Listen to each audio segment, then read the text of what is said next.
Anggraini, NPM 3061856155. Di sini saya ingin menyampaikan tentang refleksi tahapan konseling anak yang mengalami masalah dalam menentukan karirnya, yaitu kebingungan anak dalam melanjutkan pendidikannya.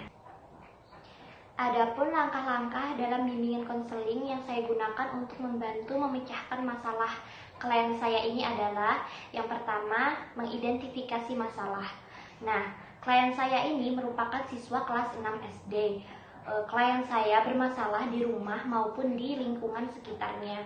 Sebelumnya, klien itu merupakan anak yang supel, ceria, dan pandai bergaul. Tapi akhir-akhir ini saya melihat klien itu bersikap tidak seperti biasanya. Klien saya menjadi anak yang pendiam, jarang bermain bersama temannya, dan terkesan suka menyendiri. Di rumah pun ternyata juga seperti itu. Klien saya tampak murung dan tidak bersemangat. Dari informasi yang didapat, klien saya bersikap demikian itu bukan karena tanpa alasan, karena faktor kedua orang tuanya yang tidak mengizinkannya untuk sekolah di SMP. Nah, orang tua klien saya ini menginginkan klien itu sekolah di MTS. Karena orang tuanya beranggapan kalau di sekolah di SMP itu kejauhan, sedangkan di MTS itu dekat dengan rumah klien saya. Namun, klien saya ini tampak keberatan.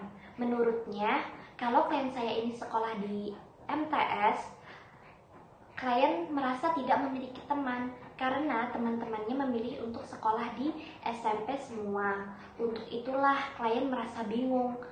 Klien bingung harus mengikuti orang tuanya untuk sekolah di MTS atau tetap pada pendiriannya, yaitu masuk sekolah SMP. Dari kasus tersebut, maka klien saya ini sedang mengalami kebingungan dalam menentukan karirnya. Klien saya ini mengalami kebingungan dalam melanjutkan pendidikannya. Dari bentuk masalah yang dihadapi oleh klien, maka dibuat alternatif, yaitu berupa tindakan bantuan seperti menasihati klien, memberikan semangat, dan memberikan brosur pendaftaran kepada klien. Treatment yang saya lakukan adalah pada kasus klien saya ini, yaitu kebingungan klien dalam melanjutkan pendidikannya, telah direncanakan untuk memberikan bantuan secara individual. Pada tahap ini dilakukan pendekatan secara pribadi kepada klien, seperti menanyakan tentang keluarganya, sekolahnya, dan memberikan perhatian kepadanya sampai akhirnya klien saya ini mau terbuka dan menceritakan masalahnya itu kepada saya. Karena ini baru konseling pertama saya hanya memberikan masukan dan nasihat kepada klien tentang masalah yang dihadapinya. Saya memberikan masukan kepada klien bahwa tidak ada yang perlu ditakutkan. Sekolah di MTS bukan berarti tidak ada temannya, melainkan menambah teman baru. Dan saya juga memberikan brosur pendaftaran kepada klien untuk diberikan kepada kedua orang tuanya sebagai bahan pertimbangannya lagi untuk klien sekolah di mana. Dalam menangani kasus ini, saya menggunakan layanan bimbingan konseling, yaitu menggunakan layanan konseling client center. Nah, dalam teknik ini, pemberian bantuan itu dilaksanakan langsung, yaitu antara klien dan konselor.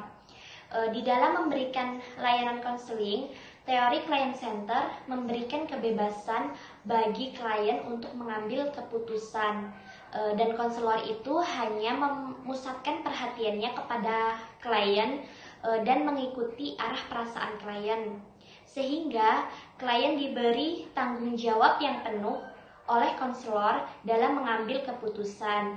Nah, di dalam memberikan konseling layanan, konseling ini juga menekankan bagi konselor untuk tidak boleh mempengaruhi klien dalam mengambil keputusan, dan konselor itu hanya mengarahkan, memberikan perbandingan, dan memberikan masukan kepada klien. Langkah selanjutnya yaitu langkah evaluasi atau pemantauan.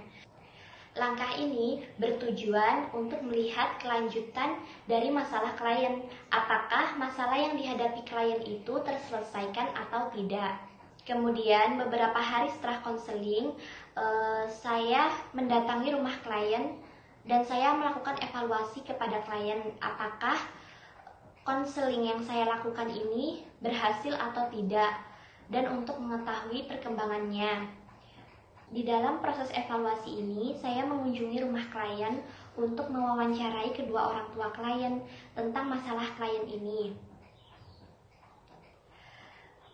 Ternyata setelah klien memberikan brosur pendaftaran yang saya berikan pada saat konsultasi itu kepada kedua orang tua klien, kemudian orang tua klien akhirnya mempertimbangkan lagi, dan akhirnya orang tua klien itu menyetujui klien untuk sekolah di SMP. Tentu hal ini membuat klien menjadi senang karena sesuai dengan keinginannya. Dan saat saya melakukan observasi terhadap perilaku klien saya saat bermain bersama teman-temannya, sekarang sudah seperti dulu lagi, tidak lagi menyendiri, pendiam, dan sekarang sudah ceria seperti biasanya.